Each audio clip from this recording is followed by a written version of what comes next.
Hello everyone, welcome to our channel education hotspot and here in this video हम continue कर रहे हैं अपनी पीडब्ल्यू ओनली आईएएस की उड़ान 500 प्लस की इकोनॉमिक्स की करंट अफेयर मैगजीन को। यहाँ पे हमारा टॉपिक है वेज एंड मीन्स एडवांस को लेके।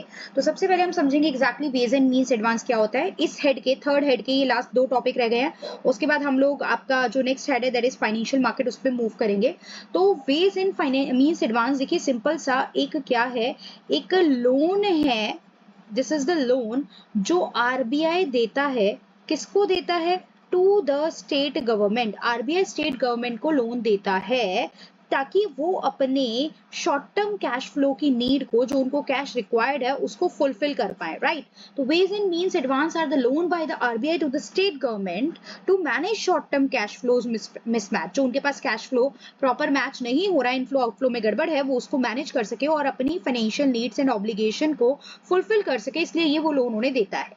अब ये लोन भी फर्दर दो पार्ट में कैटेगराइज किया जा सकता है। एक होता है जब वो उनसे कोलेटरल नहीं मांग रहा है। कोलेटरल मतलब उसके बदले आपको कोई चीज शो नहीं करनी है, क्लीन लोन है, आप ले लीजिए, आपको रिटर्न में कुछ भी एज अ कोलेटरल वहां पे प्लेस नहीं करना है, राइट। और एक होता है जिसमें कोलेटरल रिक्वायर्ड है। तो जब वो वहां कोलेटरल रिक्वायर्ड नहीं होता तो उसको हम कहते हैं normal ways and means advance. And जब आप कोलेटरल रखते हो तो वो होता है special ways and means advance, जिसे स्पेशल ड्रॉइंग फैसिलिटी भी बोला जाता है, राइट। तो ये क्या होता है, ये तो ठीक है। अब स्टेट गवर्नमेंट ने लोन लिया है तो उसे वापस तो करना पड़ेगा, ऐसा तो नहीं है you can use the amount कितने भी टाइम तक, जब तक आप चाहते हो। तो विद इन 90 डेज के अंदर आपको इसको रीपे करना होता है। अगर आप 90 डेज के बियॉन्ड भी उसे रखते हो तो that is considered as an overdraft.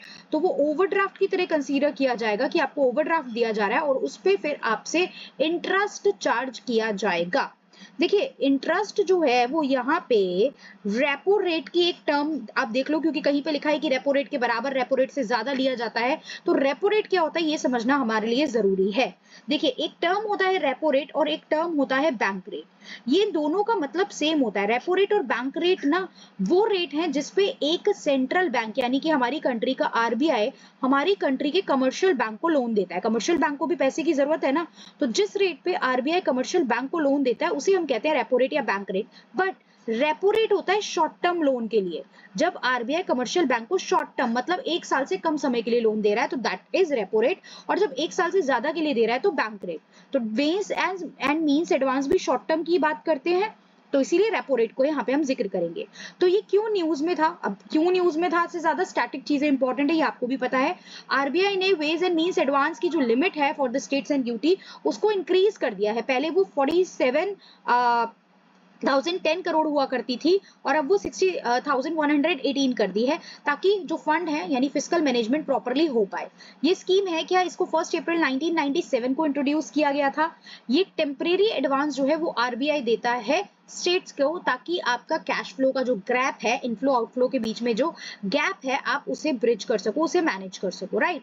अब 90 डेज का टाइम पीरियड होता है, 90 डेज के अंदर अंदर आपको ये से पे करना होता है। रेपो रेट जो चल रहा होता है उसके अराउंड इसका जो प्राइस, इसका जो इंटरेस्ट रेट है वो यहाँ पे रखा जाता है। लिमिट्स जो होती है वो डिसाइड की जाती है by the government and RBI mutually. Central government and RBI जो है वो म्यूचुअली इस लिमिट को डिसाइड करते हैं कि कितनी लिमिट तक आप इसको दे सकते हो। जैसा कि अभी हमने बताया कि ये लिमिट अभी इंक्रीज कर दी गई है कि कितना दिया जा सकता है। दो टाइप का होता है, स्पेशल और नॉर्मल। नॉर्मल होता है, देखिए नॉर्मल में हम यहाँ पे बात करते हैं, नॉर्मल जब आप कोलेटरल के बिना यहाँ पे ऑफर कर रहे हो, जनरली यहाँ पे इंटरेस्ट जो होता है थोड़ा सा रेपो रेट से ज्यादा होता है। क्या नॉर्मल का इंटरेस्ट रेपो रेट के बराबर होता है? नहीं, तो रेपो से थोड़ा सा ज्यादा आप इंटरेस्ट लेते हो। और स्पेशल का, स्पेशल ड्रॉइंग फैसिलिटी का इंटरेस्ट यहाँ पे थोड़ा लोअर होता है और यहाँ पे आप कोलेटरल मांगते हो। आप कोई गवर्नमेंट से बोलोगे अपनी कोई सिक्योरिटी एज अ कोलेटरल हमारे पास रख दीजिए, राइट। आपके पास गवर्नमेंट की कोई सिक्योरिटीज होंगी ना, आप स्टेट गवर्नमेंट, तो अपनी सिक्योरिटी एज अ कोलेटरल हमारे पास रख दीजिए। तो ये स्पेशल वाला वेज एंड मीन्स एडवांस है। अब अगर बियॉन्ड द डब्ल्यूएमए लिमिट हो गई कोई चीज, 90 डेज से ज्यादा हो गई, तो वो भी अलाउड है।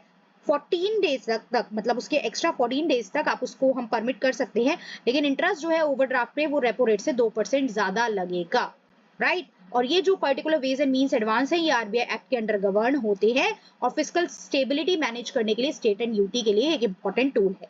Clear? So ways and means advance कहीं लिखा आएगा तो हमें समझ आ जाएगा क्या है, दिस इज द कंसेप्ट। अब ये है एडवांस प्राइसिंग एग्रीमेंट। देखिए एडवांस प्राइसिंग एग्रीमेंट को समझने से पहले ना एक चीज आप समझिए, तो आप आपको चीजें थोड़ा आसान हो जाएंगी। ट्रांसफर प्राइसिंग, ट्रांसफर प्राइसिंग का कंसेप्ट क्या है? फॉर एग्जांपल मेरी कंट्री ए है, ये एक कंट्री बी है, मैं एक इस कंट्री से उस कंट्री में यहाँ सामान भेजती हूँ, मेरा जो प्राइस लग रहा है यहाँ पे, मेरा जो प्रॉफिट हो रहा है बिल से, या मैंने जो रेडी करा जो है वो 100 रुपीज पे रेडी करा, मैं इस पर्सन को 500 में सेल करूंगी, 500 में सेल करूंगी, तो बीच का जो मेरा गैप है वो है 400 का प्रॉफिट, 400 का प्रॉफिट। अब मेरी कंट्री की गवर्नमेंट कहती है कि भैया इस पे मुझे 20% टैक्स दो, 400 के प्रॉफिट पे 20% टैक्स अगर मुझे देना पड़े तो यहाँ पे आप देखोगे कि आपको कितना देना पड़ रहा है, 80 रुपीज एज अ टैक्स देना पड़ रहा है, 80 रुपीज आपको एज अ टैक्स देना पड़ रहा है। फिर वहां पे आप प्रोडक्ट भेजते हो तो वहां पे भी आपको कुछ टैक्स देना पड़ेगा। लेट्स से इस कंट्री में मेरा टैक्स बैठ रहा है 10 रुपीज का, तो टोटल मिला के मेरा टैक्स बन गया 90 रुपीज का। इस 400 के प्रॉफिट में मुझे 90 रुपीज तो एज अ टैक्स ही देने पड़ गए। तो उस केस में कई अपने टैक्स को बचाने के लिए, ये जो अपने प्रॉफिट को इंक्रीज करने के लिए मैं क्या करती हूँ, मैं यहाँ पे इस कंट्री में अपनी एक कंपनी खोल लूंगी, सब्सिडरी कंपनी, शेल कंपनी सी। मैं एक ऐसे सब्सिडरी कंपनी या शेल कंपनी सी खोल लूंगी, तो मैं डायरेक्ट बी को बेचने की बजाय अपनी ही एक कंपनी को पहले ये प्रोडक्ट जो 100 रुपए का प्रोडक्ट था जिसपे मैं 400 रुपए प्रॉफिट कमा रही थी, मैं इसको 200 रुपए में बेच दूंगी कि 200 रुपए में मैंने ये प्रोडक्ट इसको बेचा। तो अब मुझे प्रॉफिट कितने का हुआ? 100 का। 100 पे मुझे 20% टैक्स देना पड़ रहा है, तो कितना देना पड़ रहा है? 20। इस कंट्री में मुझे कितने रुपए का टैक्स देना पड़ रहा था? 10 का। तो ये 20 + 10 कितना हो गया? 30। तो पहले जो टैक्स मुझे 90 इसको बेचने में देना पड़ता था वो अभी कितना देना पड़ा? 30। क्यों? क्योंकि मैंने अब देखिए ये कंपनी तो मेरी है ना, तो इस कंपनी को मैंने 200 में बेचा, 100 में बेचा, तो यहाँ पे तो वो चीज मेरे ही पास ट्रांसफर हो रही है एक तरीके से। बस अपनी कंट्री की गवर्नमेंट को बेफूल करने के लिए मैंने यहाँ पे क्या कर दिया, अपनी ही सब्सिडरी शेल कंपनी को बेच दिया, और फिर फर्दर इस कंपनी से मैं आगे इस कंपनी में बेच दूंगी ताकि मैं ज्यादा प्रॉफिट कमा सकूं और अपने टैक्स को रिड्यूस कर सकूं, राइट। तो इस कंसेप्ट को हम लोग बोलते हैं ट्रांसफर प्राइसिंग। ये क्या होता है? Transfer pricing. बट गवर्नमेंट ने ये चीज पकड़ ली, गवर्नमेंट ने पकड़ लिया कि लोग ये काम कर रहे हैं, गवर्नमेंट ने पकड़ लिया ये लोग ये काम कर रहे हैं, तो गवर्नमेंट ने कुछ लेजिस्लेशन पे भी बात की और गवर्नमेंट एक आर्म लेंथ प्रिंसिपल भी लेके आई, आर्म लेंथ प्रिंसिपल भी लेके आई, जिसके चलते गवर्नमेंट ने बोला ऐसा है भैया, अब आपकी चाहे सब्सिडरी कंपनी हो चाहे शेल कंपनी हो, आपको पहले से डिस्क्लोज करना पड़ेगा कि आप कितने प्राइस पे उसको बेच रहे हो। ऐसा आप नहीं कर सकते कि इसको 200 पे बेच रहे हो और उसको बेचते तो 500 में बेचते। Treat your company like any other company. आप मान के चलो ये जो आप कंपनी की बात कर रहे हो सी, ये भी दूसरी कंपनी की तरह है, ये कोई आपसे रिलेटेड नहीं है। आप मान के चलो it is not related to you. और अब आप उसको कितने पे बेचोगे? ये तो आपकी ही कंपनी एक तरीके से थी, रिलेटेड थी, तो आपने इतने कम में बेच दिया, लेकिन आपको ये मान के चलना पड़ेगा आर्म लेंथ प्रिंसिपल के चलते कि वो कंपनी आपसे रिलेटेड नहीं है, तब आप उसे कितने में वो चीज बेचोगे। तो ये तो प्रिंसिपल था, और उस प्रिंसिपल को जब आप प्रैक्टिकली अप्लाई करते हो तो उसे ही हम एडवांस प्राइसिंग एग्रीमेंट्स बोलते हैं। तो ट्रांसफर प्राइसिंग क्या हो गया? Pricing of good services and intangible asset, जो रिलेटेड एंटिटी के बीच में आप क्या कर रहे हो? एक्सचेंज कर रहे हो। मतलब मेरी ही कंपनी थी, मेरी सब्सिडरी या शेल कंपनी थी, उसको मैंने वहां पे ट्रांसफर कर दिया, राइट। ये कॉमन ओनरशिप या कंट्रोल में होती है। अब यहां भी मैं ओनर थी और उस कंपनी की मैं ओनर वहां भी हूं। इसके लिए क्या प्रिंसिपल लाया गया? आर्म लेंथ प्रिंसिपल लाया गया कि जो प्राइजेस है ट्रांजैक्शन का रिलेटेड पार्टी के बीच में, वो उतना ही रखना है जो कि आप अनरिलेटेड पार्टी में रखते हो ओपन मार्केट में। मैंने भी यही बताया कि जो आपकी शेल कंपनी, जो भी आपकी सब्सिडरी कंपनी है, उसको मानो लाइक एनी अदर कंपनी, उसको ये मत मानो आपसे रिलेटेड है और आप कम प्राइस में उसको बेच दो। आर्म लेंथ प्रिंसिपल कहता है कि आप उसको भी अनरिलेटेड मानो एंड फिर अपने प्राइस जो है वो सेट करके चलेंगे, राइट। इंटरनेशनल ट्रांजैक्शन क्या है? ट्रांसपोर्ट प्राइसिंग जो है वो क्रॉस बॉर्डर ट्रांजैक्शन में, मैंने बोला ना हमारी कंट्री और दूसरी कंट्री, हम दो कंट्री की बात कर रहे हैं, दो कंट्रीज की बात कर रहे हैं, with in the same country बात नहीं कर रहे हैं, क्लियर। अब इनकम टैक्स 1961 है, वो गवर्न करता है prices and the CBDT regulatory authority है, मतलब टैक्स अथॉरिटी इसको देखती है। तो पहले पढ़ लेते हैं इसके बारे में कि एग्जैक्टली न्यूज में क्या था। हमने ट्रांसफर प्राइसिंग समझ लिया, आर्म लेंथ प्रिंसिपल समझ लिया। तो जो सीबीडीटी है, central board of direct tax है, उसने रिकॉर्ड करा साइनिंग 125 एपीएस एग्रीमेंट, जिसमें कुछ यूनिलेटरल और बायलेटरल भी थे with in Indian tax payer. मतलब यूनिलेटरल वन साइडेड, बायलेटरल जब दो ग्रुप इन्वॉल्व होते हैं। तो एडवांस प्राइसिंग एग्रीमेंट है क्या, ये भी देखते हैं। अब चलिए, अभी ट्रांसफर प्राइसिंग वगैरह समझ लिया तो आपको समझ में आ जाएगा। ये फॉर्मल एग्रीमेंट होते हैं टैक्स पेयर्स और टैक्स अथॉरिटीज के बीच में, मतलब हम लोग जो टैक्स देंगे और जो टैक्स हमसे कलेक्ट करेंगी, ताकि ये एक सर्टेनिटी ला सके ट्रांसफर प्राइसिंग मेथड में। ये स्पेसिफाई करती है प्राइसिंग मेथड्स फॉर ट्रांजेक्शन, जिसमें ये आर्म लेंथ प्रिंसिपल समझ में आ गया ना। अब क्या होता है कि आप रिलेटेड नहीं मानोगे, आप अनरिलेटेड मान के ही प्राइस सेट करोगे।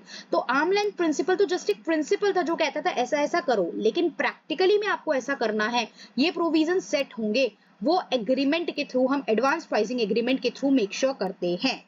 तो ये जो एडवांस प्राइसिंग एग्रीमेंट है, ये स्टैब्लिश करने की ये हेल्प करते हैं कि हम आर्म लेंथ प्राइस जो है वो फिक्स कर पाए इंटरनेशनल ट्रांजेक्शन का। Clear? For up to 5 future years, आने वाले 5 सालों तक। यहाँ पे रोल बैक जो ऑप्शन होता है वो टैक्स पेयर को ये ऑप्शन देता है कि आप agreed ALP arm length price जो है वो प्रीसीडिंग 4 इयर्स तक यहाँ पे आप लोग रखेंगे, effectively covering a total 9 year of tax certainty, ताकि टैक्स को हम एक टाइम तक के लिए फिक्स कर दे, ताकि बार बार जो फ्लक्चुएशन है वो यहाँ पे ना आए। अब ये जो एपीए रिजीम की बात है, आर्म लेंथ जो एडवांस प्राइसिंग एग्रीमेंट की जो बात है, ये 2012 में मिनिस्ट्री ऑफ फाइनेंस लेके आई थी इनकम टैक्स एक्ट में एक अमेंडमेंट करके। 92CC 92CD ये दो आपने यहाँ पे क्लॉज ऐड करी थी इनकम टैक्स एक्ट में, जिसके थ्रू आपने बोला था, क्योंकि ये देखा गया कि बहुत ज्यादा गड़बड़ हो रही है ट्रांसफर प्राइसिंग के चलते, तो हमें इस प्रिंसिपल को अप्लाई करने के लिए कोई रूल्स और लीगल लेजिस्लेशन लाने की भी जरूरत है। तो एपीए जो होते हैं, ये एडवांस प्राइसिंग एग्रीमेंट जो है वो टैक्स पेयर और आपके central board of direct tax के बीच में जो है वो सेट किए जाते हैं। इस स्कीम में पार्टिसिपेट करना वॉलंटियरी है, राइट? वॉलंटियरी है, यहाँ पे आप वॉलंटियरी यहाँ पे कर सकते हो, और इसकी वजह से आप क्या कर सकते हो, ट्रांसफर प्राइसिंग से रिलेटेड डिस्प्यूट कि आप आगे जाके फंस जाओ, पकड़ा जाए कि आप इस तरीके से गड़बड़ कर रहे हो, तो फंसे होगे और टैक्स डिपार्टमेंट विल इंक्वायर करेगा आपकी कंपनी को। तो उस डिस्प्यूट से बचने के लिए जो है आप यहाँ पे अपने आप को, मतलब ये एग्रीमेंट जो है वो साइन कर सकते हो। पीरियड हमने बताया कितना होता है, मैक्सिमम 5 इयर्स का होता है। ट्रांसफर प्राइसिंग क्या होता है समझा, आर्म लेंथ प्रिंसिपल समझा है यहाँ पे हमने। फिर इनकम टैक्स एक्ट गवर्न करता है, ये भी हमने देखा, 5 साल तक रहता है, ये पार्ट भी हमने यहाँ पे देख लिया। क्लियर?